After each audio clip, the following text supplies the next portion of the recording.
बहुत समय पहले की बात है। सूरजपुर नाम के राज्य में एक किशोर नाम का युवक अपनी पत्नी रूपा और बेटी सुमन के साथ रहता था।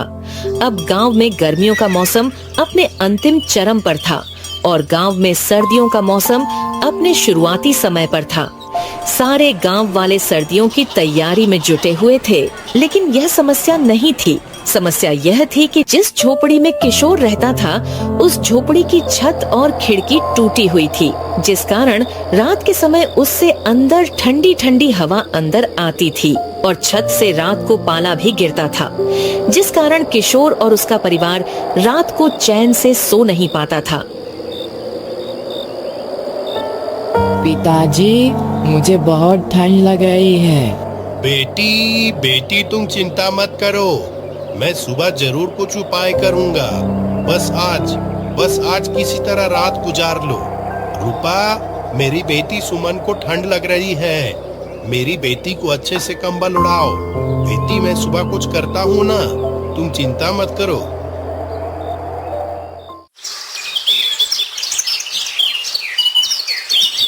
सुनिए जी, सर्दियाँ आने वाली है और रात को हमारे टूटे छत और खिड़की से बहुत हवा अंदर आती है। तो मैं कह रही थी कि आपको घर की मरम्मत अब करवा लेनी चाहिए। क्या बोलते हो आप? ठीक है रूपा, मैं अभी जाकर मालिक से कुछ पैसे उधार लेकर आता हूँ।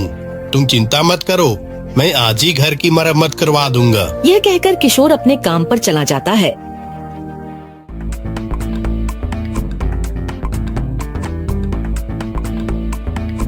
सेठ जी, सर्दियों का मौसम आ रहा है और मेरे घर की छत और खिड़की टूटी हुई है, जिस कारण रात को घर के अंदर ठंडी ठंडी हवा आती है और साथ ही साथ ओस की बूंदें भी अंदर गिरती है, जिस कारण मेरा परिवार रात को सो नहीं पाता है।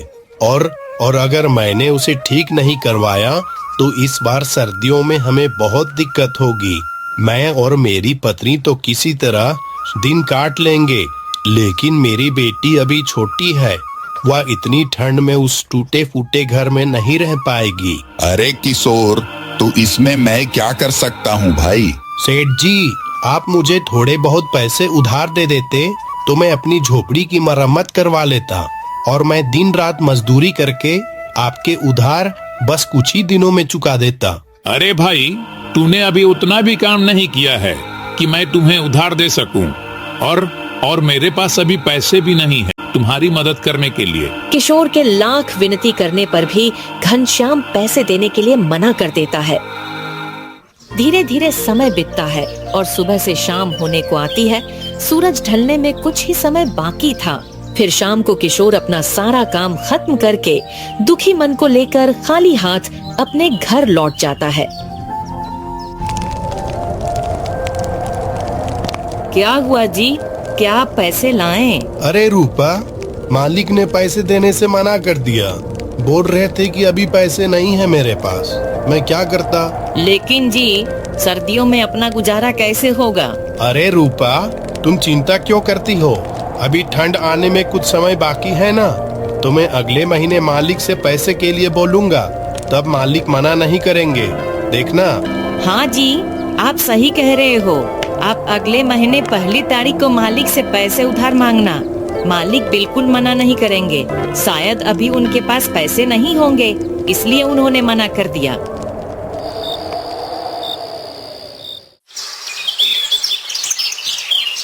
किशोर को घनश्याम सेठ के यहाँ मजदूरी करते हुए आखिरकार 1 महीने का समय गुजर जाता है और महीने की 1 तारीख आ पहुँचती है और साथ ही साथ पूरे गांव में अब सर्दियां पहले से काफी बढ़ चुकी थीं।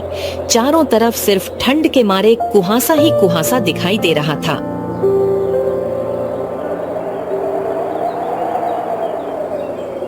जी, मैं कह रही थी, अब तो बहुत ही ज्यादा ठंड बढ़ चुकी है और अब तो महीना भी पूरा हो चुका है। आप सेठ जी से इस महीने की तनख्वाह मांग कर अपने घर की मरम्मत करवा लीजिए, नहीं तो हम सब रात को नहीं सो पाएंगे। ठंड भी काफी बढ़ चुकी है। हाँ भाग्यवान, तुम बिल्कुल सही कह रही हो। मैं जाता हूँ, मैं सेठ जी से इस महीने की तनख्वाह मांग कर लाता हूँ। अब तो बहुत ही ज्यादा ठंड बढ़ चुकी है। फिर रूपा के कहे अनुसार किशोर सेठ घनश्याम से पैसा मांगने के लिए चिलचिलाती ठंड में सेठ के घर की ओर निकल पड़ता है। चारों तरफ सिर्फ कुहासा ही कुहासा नजर आ रहा होता है।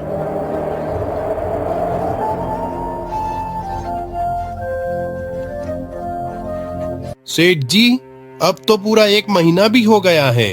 आप मेरे पैसे दे दो ताकि मैं उन पैसों से अपने घर की मरम्मत करवा सकूं। अब तो थोड़ी थोड़ी ठंडी भी होने लगी है। अरे हाँ भाई, मुझे सब याद है कि महीना पूरा हो गया है। मुझे तुम्हें पैसे भी देने हैं। तो हाँ, तो तुम्हारे होते हैं इस महीने के 500 रुपए।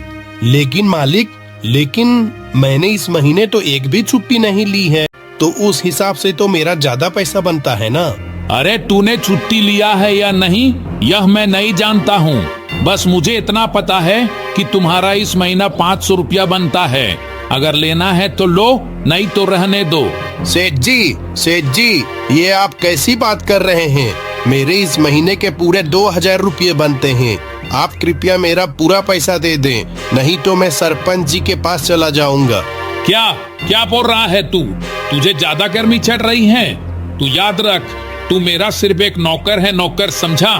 तुझे जहाँ जाना है जा, तेरा वो सरपंच मेरा कुछ नहीं उखाड़ सकता। अब मैं तेरे 500 रुपये भी नहीं दूंगा, समझा ना? और तू कल से मेरे यहाँ काम पर भी नहीं आएगा। अगर आया तो मैं तुझे धक्के मारकर बाहर निकालूंगा। निकल यहाँ से, निकल। कहाँ से आ जाते हैं दिमाग खराब करने। ये बोलकर सेठ घनश्याम किशोर को काम से निकाल देता है। पैसा न मिलने तथा काम से निकाल दिए जाने से किशोर बहुत परेशान हो जाता है और उसे समझ ही नहीं आ रहा होता है कि वह आगे क्या करेगा। यूं ही सोचते सोचते किशोर अपने घर की ओर जाने लगता है। फिर किशोर जब घर पहुंचता है तो रूपा उसे चिंतित देखकर उससे पूछती है, क्या हुआ जी, आप बहुत उदास लग रहे हो? क्या सेठ जी ने पैसे दिए? फिर किशोर सारी घटना जो उसके साथ हुई अपनी पत्नी रूपा को बता देता है। ये बात सुनते ही रूपा चिंता में पड़ जाती है और कहने लगती है, अब घर का खर्च कैसे चलेगा जी? हमारे पास तो अब बिल्कुल भी पैसे नहीं बचे हैं और घर का राशन भी खत्म होने को आया है और ऊपर से हमारे घर की छत और खिड़की टूटी होने के कारण अब तो ठंड बढ़ने से और भी ज्यादा परेशानी बढ़ रही है। ऊपर वाले अब क्या होगा हमारा? रूपा, तुम बिल्कुल ठीक कह रही हो। मैं आज ही बाजार जाकर कोई काम देखता हूँ ना, क्या कोई नया काम मिलता है कि नहीं। और फिर इतना कहकर किशोर कड़कड़ाती ठंड के बीच मजबूरी में काम की तलाश में बाजार की ओर उदास मन को लेकर निकल पड़ता है।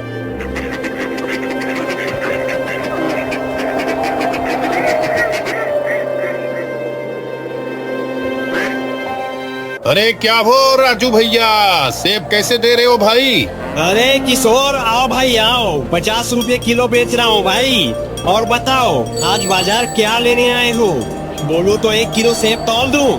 अरे नहीं राजू भैया, मैं तो यहाँ बस ये पूछने आया था कि भाई मेरे लायक कोई काम है तो बताओ। क्या आपके पास मेरे लायक कोई काम है? मुझे काम की जरूरत थी भाई। अरे किशोर भाई, मेरे पास तो फिलहाल कोई काम नहीं है भाई, लेकिन जैसे ही मुझे आवश्यकता होगी मैं सबसे पहले तुम्हें फोन करूंगा, ठीक है ना भाई? ठीक है राजू भैया, मैं आगे देखता हूँ, लेकिन कोई काम की जरूरत हो तो मुझे आप तुरंत बताना, ठीक है ना भाई? हाँ किशोर, तुम बिल्कुल भी चिंता मत करो। फिर किशोर पूरे गांव के बाजार में काम ढूंढता फिरता है, लेकिन उसे कहीं भी कोई भी काम नहीं मिलता है।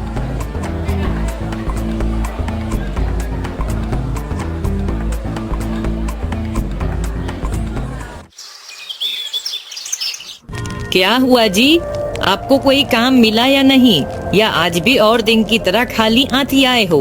क्या बताऊं रूपा, सुबह से शाम हो गई काम खोजते खोजते, लेकिन मुझे कोई काम नहीं मिला। हाँ, राजू भैया मिले थे बाजार में। आजकल उन्होंने फल फूल बेचने का काम शुरू किया है। वो कह रहे थे अगर मुझे किसी व्यक्ति की आवश्यकता पड़ेगी तो मैं तुम्हें फोन जरूर करूँगा। बाकी मैंने पूरा बाजार घूम लिया, लेकिन मुझे कोई काम नहीं मिला। मुझे समझ नहीं आ रहा है कि मैं क्या करूं। ऊपर से ये बढ़ती ठंड ने दिमाग खराब कर रखा है। आप चिंता मत कीजिए जी, अब जो होगा सब ऊपर वाले के हाथ में है। रात हो जाती है, सब बिस्तर पर लेटे हुए रहते हैं। कड़कड़ाती ठंडी हवा छत और खिड़की से अंदर आ रही होती है। इसी कारण तीनों सो नहीं पा रहे होते हैं। जैसे तैसे तीनों रात गुजार लेते हैं और जब सुबह उठकर रूपा देखती है कि ठंड लगने के कारण सुमन को काफी तेज बुखार हो जाता है। सुमन बिस्तर से उठ भी नहीं पा रही होती है। यह देखकर रूपा चिंतित हो जाती है। देखिए जी, सुमन को कितना तेज बुखार आ गया है और उसका पूरा शरीर जैसे आग हो गई है। आप कहीं से जाकर इसके लिए दवा ले आइए। अरे भाग्यवान, लेकिन मेरे पास अभी इतना पैसा भी नहीं है कि मैं दवा खाना जाकर अपनी बेटी सुधा के लिए एक गोली दवा ले आऊं। दूसरी तरफ सुमन की तबीयत और भी ज्यादा खराब हो रही थी।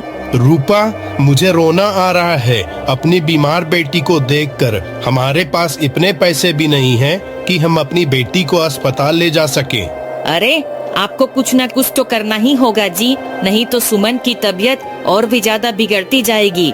देखिए आसपास में कहीं पैसों का इंतजाम हो जाए तो कर लीजिए। और फिर बिना सोचे समझे किशोर अपनी बेटी सुमन को कंधे में उठाकर उसे अस्पताल ले जाने लगता है।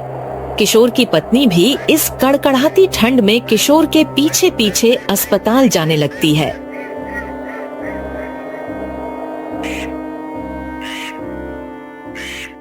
लेकिन अफसोस, किशोर के पास पैसा न होने से अस्पताल वाले सुमन का इलाज करने से इनकार कर देते हैं। साहब, मेरी बेटी बहुत बीमार है साहब, हमारे ऊपर रहम करो साहब, हमारी बेटी का इलाज कर दो साहब, नहीं तो हमारी छोटी सी गुड़िया मर जाएगी।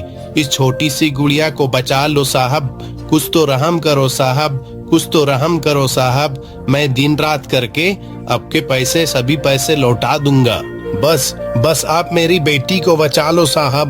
देखिए, आप बात को समझने की कोशिश कीजिए। हम लोग बिना पैसे के आपकी बेटी का इलाज नहीं कर सकते हैं, हमारी भी मजबूरी है। आप बात को समझने की कोशिश करें। किशोर के बहुत गिड़गिड़ाने पर भी अस्पताल के सदस्यों को बिल्कुल भी रहम नहीं आती है और अस्पताल वाले तीनों को अस्पताल से बाहर निकाल देते हैं। अस्पताल की सीढ़ी पर बैठकर किशोर और उसकी पत्नी रूपा रोने लगती है और दूसरी ओर ठंड धीरे धीरे और बढ़ती जा रही थी। फिर दोनों पति पत्नी किशोर और रूपा रोते रोते चिंता के कारण वहीं बेहोश हो जाते हैं। और जब किशोर की आंखें खुलती हैं, तो वह देखता है कि वह अस्पताल के अंदर एक बिस्तर पर लेटा हुआ है और उसकी बेटी और उसकी पत्नी भी बगल के बिस्तर पर लेटी हुई है। यह देखकर किशोर के मन में बहुत से सवाल आते हैं। अरे भाई, मुझे किसने अंदर लाया और ये सब क्या हो रहा है यहाँ? तभी वहाँ अस्पताल के डॉक्टर आते हैं। शांत हो जाइए आप लोग, अस्पताल में शांति बनाए रखें। आप लोगों को एक भले इंसान ने भर्ती करवाया क्योंकि आप अस्पताल की सीढ़ियों में बेहोश पड़े हुए थे। आपकी पत्नी और बेटी भी अब खतरे से बाहर है। बाहर जाकर आप काउंटर में मिल लीजिए उस व्यक्ति से जिसने आपको भर्ती करवाया था।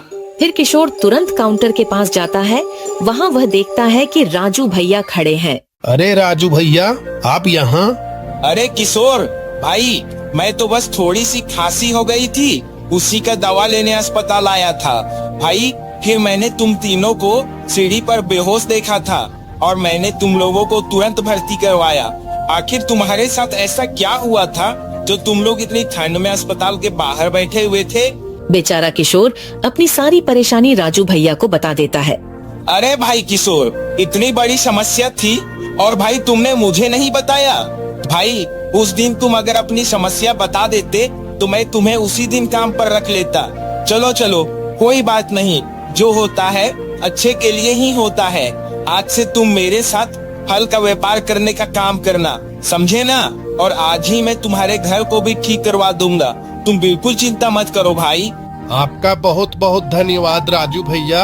अगर आप हमारी मदद नहीं करते तो पता नहीं आज हम जिंदा भी रहते या नहीं। आपका बहुत बहुत धन्यवाद। तब तक किशोर की पत्नी रूपा और सुमन को भी होश आ चुकी थी। फिर खुशी खुशी चारों अपने अपने घर चले जाते हैं।